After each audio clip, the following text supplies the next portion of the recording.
Hello, നല്ല കട്ടി തേങ്ങാപ്പാലൊക്കെ ഒഴിച്ചിട്ട് നല്ല നാടൻ അയല മുളയിട്ടത് എങ്ങനെ ഉണ്ടാവും?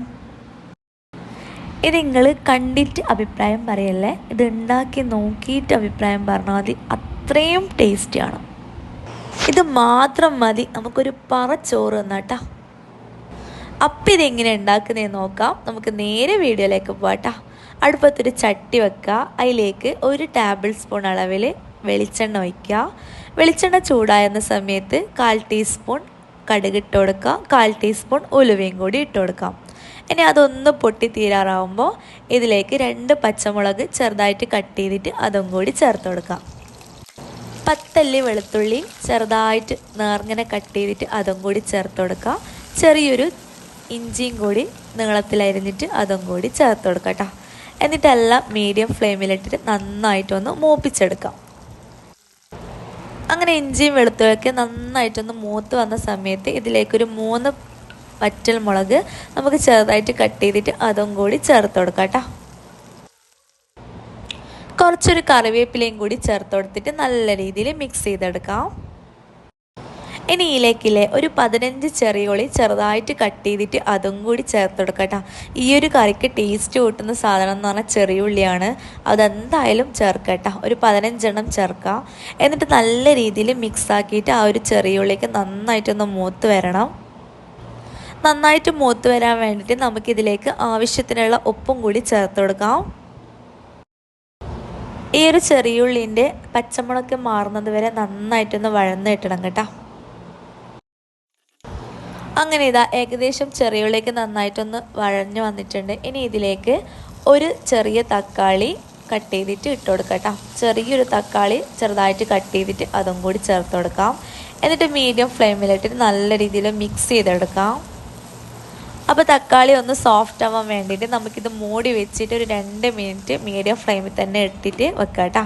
മൂടി വെച്ചിട്ട് അങ്ങനെ ഇത് മൂടി വെച്ചിട്ട് തക്കാളി ഇതാ അത്യാവശ്യം സോഫ്റ്റായി വന്നിട്ടുണ്ട്. നമ്മൾ സ്പൂൺ കൊണ്ട് തന്നെ നന്നായിട്ടൊന്ന് ഉടച്ചതിന് ശേഷം നമുക്കിതിലോട്ട് ഒരു ചെറിയ തക്കാളി നന്നായിട്ട് മിക്സിയുടെ ചെറിയ ജാറിലിട്ടിട്ട് അരച്ചതും കൂടി ചേർത്ത് കൊടുക്കാം. അതും കൂടി കൂട്ടിയിട്ട് നല്ല പോലെ ഒന്ന് മിക്സ് ചെയ്തെടുക്കാം കേട്ടോ. അപ്പോൾ ഒരു 2 മിനിറ്റ് നന്നായിട്ടൊന്ന് വഴറ്റി അതിൻ്റെ പച്ചമണം മാറുന്നത് വരെ ഒന്ന് വഴറ്റിയ ശേഷം നമുക്കിതിലേക്ക് പൊടികൾ ചേർത്ത് കൊടുക്കാം. 1/2 ടീസ്പൂൺ മല്ലിപ്പൊടിയും 1/4 ടീസ്പൂൺ മഞ്ഞൾപ്പൊടിയും 2 ടീസ്പൂൺ മുളക് പൊടിയും കൂടി ചേർത്തിട്ട് നല്ല പോലെ ഒന്ന് മിക്സ് ചെയ്തെടുക്കാം കേട്ടോ. ഞാനിപ്പോൾ കാശ്മീരി മുളക് പൊടിയും എരിവുള്ള മുളക് പൊടിയും കൂടി മിക്സ് ചെയ്തിട്ടുള്ള പൊടിയാണ്. അപ്പോൾ അത് രണ്ടും കൂടിയിട്ട് ചേർക്കാം കേട്ടോ. എന്നിട്ട് ഈ ഒരു പൊടിൻ്റെ പച്ചമണം മാറുന്നത് വരെ നന്നായിട്ടൊന്ന് മീഡിയം ഫ്ലെയിമിലിട്ടിട്ട് ഒന്ന് വഴറ്റി കൊടുക്കാം. അപ്പോൾ പൊടിയൊക്കെ ചേർക്കുമ്പോൾ നല്ല പേസ്റ്റ് പോലെ ഉണ്ടാവും. ഈ ഒരു രീതിയിലുണ്ടാവും കേട്ടോ നമ്മളെ കൂട്ട്. ഇനി ഇതിലേക്ക് നമുക്ക് പുളിവെള്ളം ചേർത്ത് കൊടുക്കാം. ഞാനിപ്പോൾ ഒരു ചെറിയ നെല്ലിക്ക വലുപ്പത്തിലുള്ള പുളി എടുത്തിട്ട് അതിലേക്ക് ഒരു 1/4 കപ്പ് വെള്ളം കൂടി ഒഴിച്ചിട്ട് ഒന്ന് നന്നായിട്ടൊന്ന് പിഴിഞ്ഞെടുത്തതാണ്.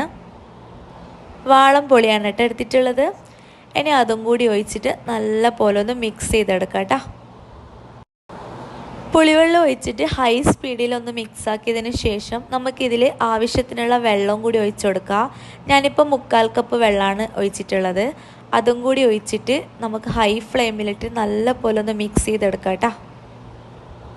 അപ്പോൾ ഇനി പുളി ആവശ്യമുണ്ടെങ്കിൽ കുറച്ചും കൂടി പുളിവെള്ളം ചേർത്ത് കൊടുക്കുക ഈ ഒരു സമയത്ത്. പിന്നെയെന്ന് വെച്ചാൽ ഉപ്പ് വേണമെന്നുണ്ടെങ്കിൽ ഈ ഒരു സമയത്ത് ഉപ്പും കൂടി ചേർത്ത് കൊടുക്കാം കേട്ടോ. ഇനി തീ നന്നായിട്ടൊന്ന് കൂട്ടി വെച്ചതിന് ശേഷം മൂടി വെച്ചിട്ട് നമുക്കിത് നന്നായിട്ടൊന്ന് തിളപ്പിച്ചെടുക്കണം.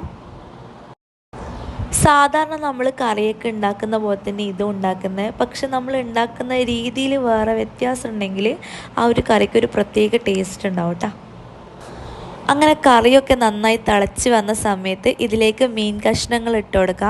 ഞാനിപ്പോൾ അയിലയാണ് എടുത്തിട്ടുള്ളത്. നല്ല ഫ്രഷ് ആയിട്ടുള്ള അയില ഉണ്ടെങ്കിൽ അതെടുക്കാം കേട്ടോ.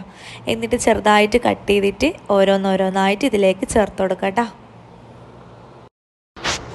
അപ്പോൾ തീ നന്നായിട്ട് കൂട്ടി വെച്ചിട്ട് നമ്മുടെ മീൻ കഷ്ണങ്ങൾ മുഴുവനായിട്ട് ഇട്ട് കൊടുക്കാം.